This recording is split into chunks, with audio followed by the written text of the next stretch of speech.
இன்றே டவுன்லோட் செய்து உங்கள் ஃபேவரட் ஷோக்களை என்ஜாய் பண்ணுங்க. எனக்கு உங்க அளவுக்குலாம் யோசிக்க தெரியவே தெரியாதுண்ணே. என்ன தயவு செஞ்சு மன்னிச்சிருங்க.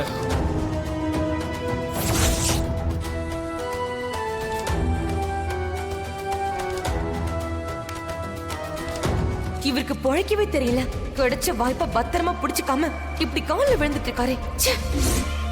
அண்ணி, நீங்க எதுக்காக கோயிலுக்கு போனீங்கன்னு சொன்னா இவ்ளோ குழப்பம் வந்திருக்குமா?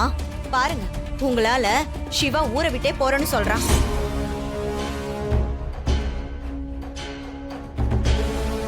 ஏய், தங்கச்சி சொல்றதா இருந்தா பஞ்சாயத்திலேயே சொல்லிருப்பாங்கல்ல.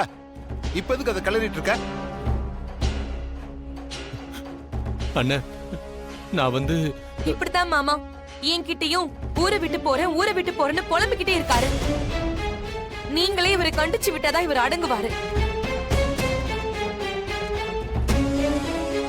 சிவா, தீர்ப்ப சொல்றதுக்கு சாட்சியும் ஆதாரமும் இருந்தாலே போதும்.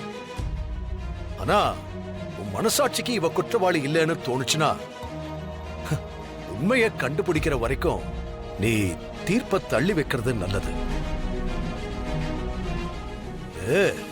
இது நம்ம அப்பா எனக்கு சொல்லி கொடுத்த பாடம்டா. இன்னைக்கு நீயும் அதையே சொல்றது எனக்கு சந்தோஷமா இருக்கு.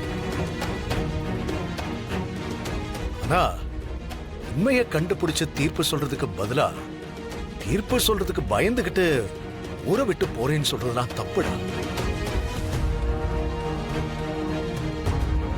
நாம இத்தனை காலமா கட்டி காத்த நம்ம பரம்பரையோட கௌரவத்தை நாமளே குழி தோண்டி புதைச்ச மாதிரி ஆயிடும். கோர்ட்டுல நீதி தேவதையோட கண்ணை கருப்பு துணியால கட்டிருக்காங்க. அது ஏன்னு தெரியுமா? குற்றம் சுமத்தப்பட்டவங்களை நம்ம சொந்த பந்தங்களா பார்க்க கூடாதுங்கிறதுக்காகத்தான்.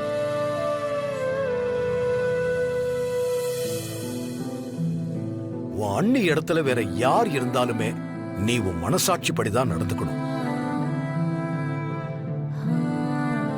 அப்புறம் நீ ஊரை விட்டு போறேன்னு சொன்னப்பதான் எனக்கு ஒரு விஷயம் தோணுச்சு. வீட்டை விட்டு நீ போக கூடாது, நாங்க தான் போகணும்.